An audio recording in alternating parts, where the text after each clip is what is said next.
Hi, this is Lakshmi from PM7.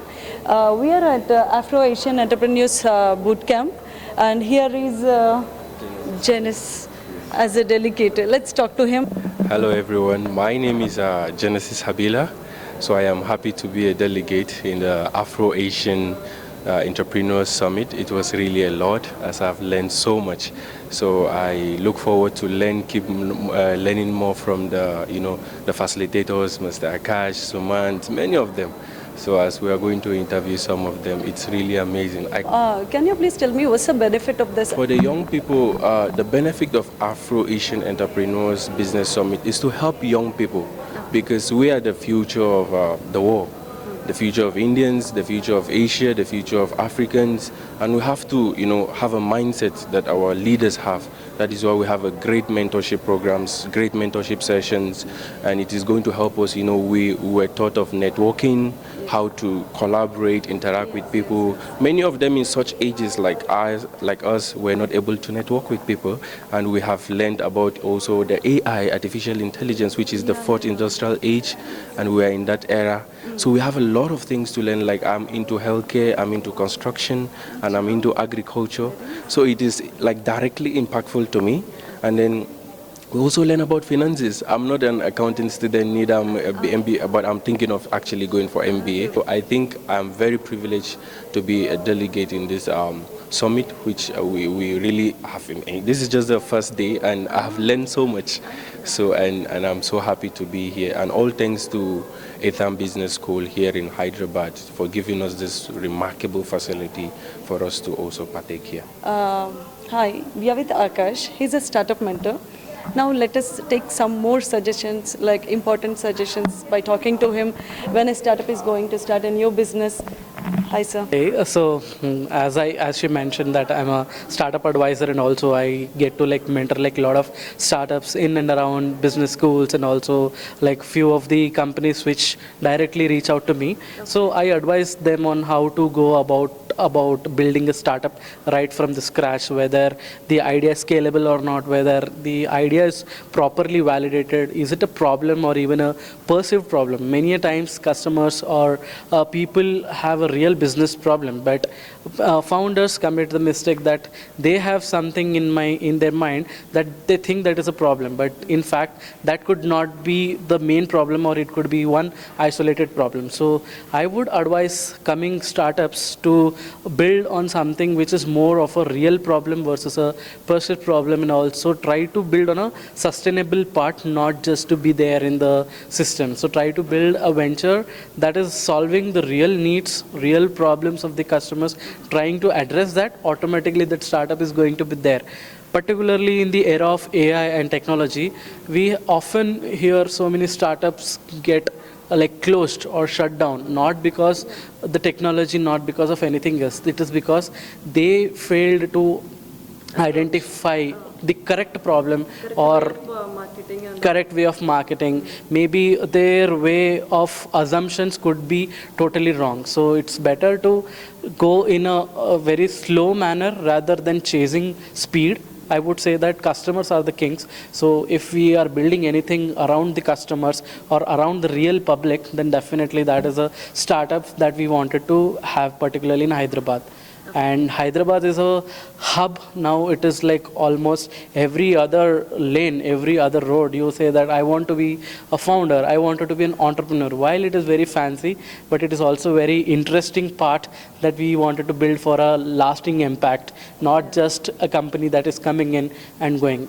Yeah. What would be the gross margin for a startup to do a sustainable venture, sir? Yeah. Sure. So gross margins are something it's the main heart of the entire business, right? But again, when we say gross margins, it is very subjective part. It is not the same for every startup. If you are building a D2C brand, it might be somewhere close to 30 to 40%. If you are building a tech product, particularly we call it as SaaS services, for that it could be anywhere close to 60 to 70%. So gross margins are very, very person to person, I would not say person to person, I would say business to business, sector to sector, also the geographic locations. If you're staying in a very fully funded environment, particularly like a Bangalore, or where the infrastructure is really good, that time or the startups are really, really good. So the margins would be much more lower, but the impact would be much higher. But if you are the only person, if you are the only new mover in that segment, maybe you could chase 70, 80, 90% also as the margin. So it purely depends on business to business, sector to sector, case to case, and situation to situation. So there is no 30% or 60% that fits for, yeah, there is no one size fits all. Like if I'm a person like would like to invest in shares, would you suggest me to invest my shares in like the top brands which are already booming, or in a startup company? Actually, very, very good question. So whether to invest in like shares which are available public, particularly the like already established companies such as Reliance, Tata, versus whether to invest in startups. So investments in already established companies gives you safe returns with a low risk. Particularly, you can expect margins, or you can expect return on investment around close to 20 to 30%. But in startups, it is like you can make a fortune of a startup, particularly if you are investing in a very early stage. However, it also carries a very, very big risk that startup will eventually not become successful. So any amount if you put in startups, you might grow to any extent that could be a very successful factor. At the same time, you have a risk of losing entire money. But if you take shares, securities, mutual funds, you will definitely earn some sort of income, maybe 15%, maybe 7%. In FDs, you will earn around close to 4%. Now it has been reduced to 3 to 5%. And in stocks, earlier we used to earn around 22% to 30%. Now that is also coming down. So startups, that is why they are becoming very, very famous, because those are alternative investments where you can put your money apart from what you generally do. So if a human being wants, if a person wants to invest, he will not entirely invest in shares, he will not entirely invest in startups. So we need to make an informed decision, how much I can put in safe, how much I can put it in startups. Sometimes you should have a risk appetite, saying that, okay, if I'm putting money in startup, then I should be also be able to forego that, or I should be able to accept that loss. I just would like to take the introduction of yours. Yeah, hi. Myself, this is Krishnakant. I head strategy and growth at VOC Infra. I've been part of Africa-Asia Entrepreneurship Program today. Now, what is the thing that you have learned? Just two things, important things which you have learned. To start with, I think the multicultural mindset that we are able to listen here, from African startups coming here. They understand the Indian ecosystem and culture.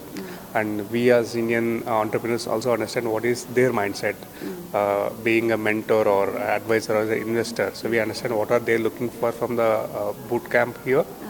That's one thing I would take away. From the speakers, I think they're elegant speakers here, from starting with Sumant and other people. So it's again sharing our knowledge over the experience that we had so far. And that is also very important for the startups, especially. Exactly.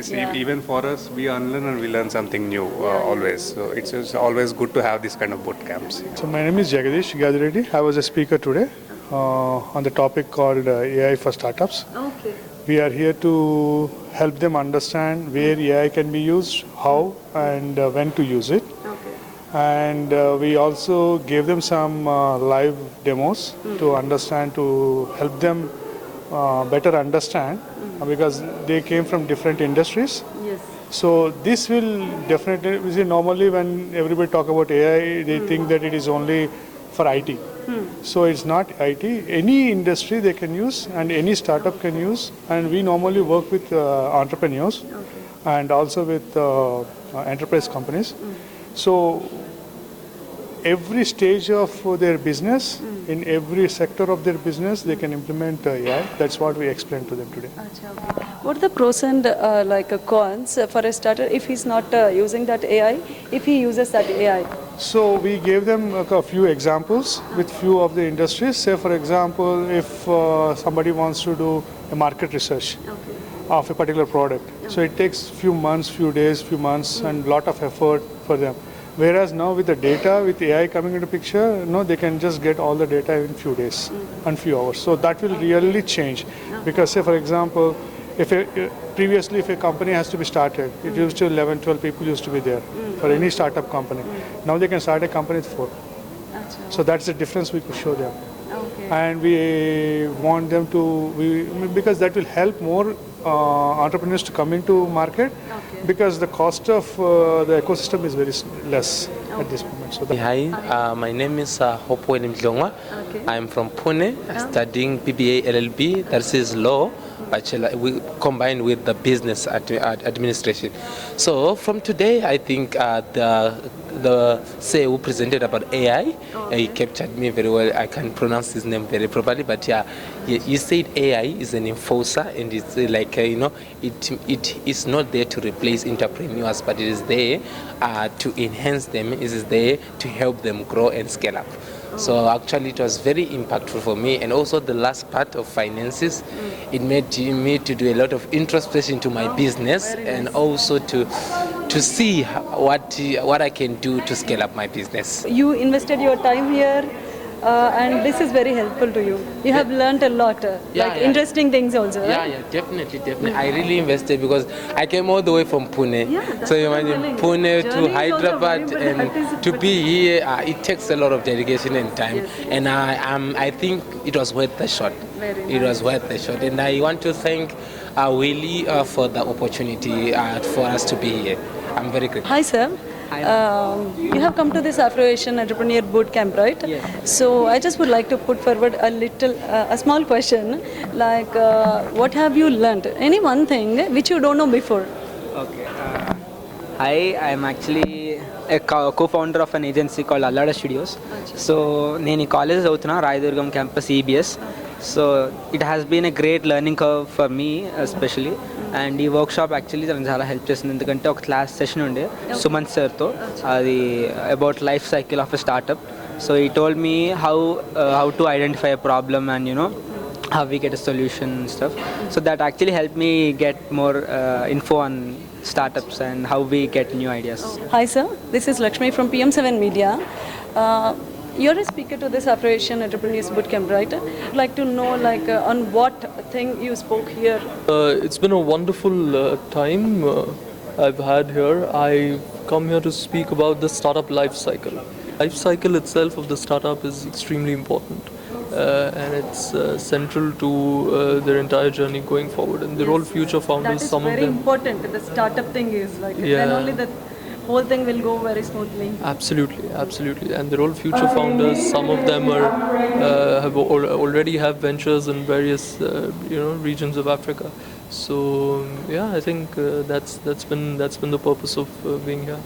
Hi, this is Lakshmi, and we came. This is the second day to Afro-Asian Entrepreneur Bootcamp, and one of the speakers is Mr. Venkat. Hi, sir. How is your experience over here? Hi, Lakshmi Garu. I mean, this is a wonderful event happening. I mean, Ola Maid Williams is doing a brilliant building a brilliant organization called Afro-Asia Entrepreneurship Ecosystem. This is a brilliant event.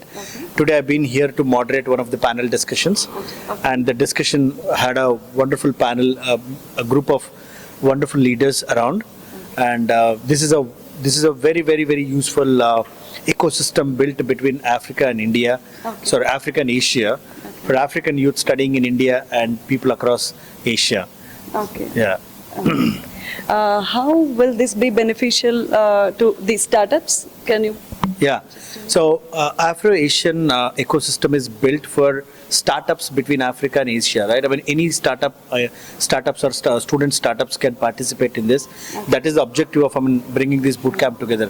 Today in this ecosystem, I mean, it's not just African youth, even Indian startups or student ideas are participating. So it is definitely a very good opportunity for all the startups. Oh, very good. Hi, this is the second day of Afro-Asian Entrepreneur Bootcamp, and he's Mr. Nikhil. Hi, sir. How are you? Hi, I'm doing well. Yeah. As the speaker over here, what's your topic? So I guided founders to understand how investors think while they make the investment decisions and what all things are needed while they are communicating with the investors. So that is a very crucial part when you raise some capital planning to grow very fast. It is very important and crucial to understand what needs to be done in a right way. Okay. Hi, ma'am. How are you? Hi, I'm doing well, thank you. How are you? Fine, ma'am. Good, good. She's Aslin, one of the speakers over here. Yes. Let us ask her experience in this boot camp, second day's boot camp. Yeah, so I led the discussion on leading or creating a global brand for yourself, a personal brand. And it was very important to kind of hear from the students and kind of the entrepreneurs here some of the things that they're focused on. You know, their self-awareness gaps, how they're storytelling, how they're overcoming their own challenges, and then having their, skills resonate based on what they're building, and how that consistency is built over time when you want people to believe in you, but they may not know you or know what you're building. Yeah, very nice. Talking to these many new people from all parts of the world, how is your feeling? It's always energizing to meet new people from different countries. I love to hear about their own experiences. I love to share mine because I grew up in a farm and then I now live in India. And so it's also very wonderful to just know people and just encourage them, because it's always special when you can just, show up and be yourself and make people feel like they can do anything in this world. So far has been wonderful, and I'm glad that I'm able to participate in a program like this. It's very educative, and they're actually intentional about helping young entrepreneurs set up their businesses and also learn how to scale, and also teach them what it means to be an entrepreneur. Okay. You have seen many speakers over here, right? Which speaker do you like the most? I really cannot remember their name. I think there's a man named Kali. Okay. Yes, I actually love the way he explained everything about entrepreneurship, like how he used the example of the coffee shop, how like a street shop, okay, why their prices are different from the tea in the cafe, how that person was able to scale his business from being just a simple tea seller to owning a tea in a cafe, and the prices, the difference in it, and the idea to set up that kind of business. Oh, very nice. Thank you. Hi everyone, this is Deborah Williams. She's from Nigeria. Let us ask her some questions. As a speaker, sir, there are so many speakers you have heard, right? Yes. Which one do you like the most, and what grabbed your attention? Okay, I love the one from Miss Simi. Okay.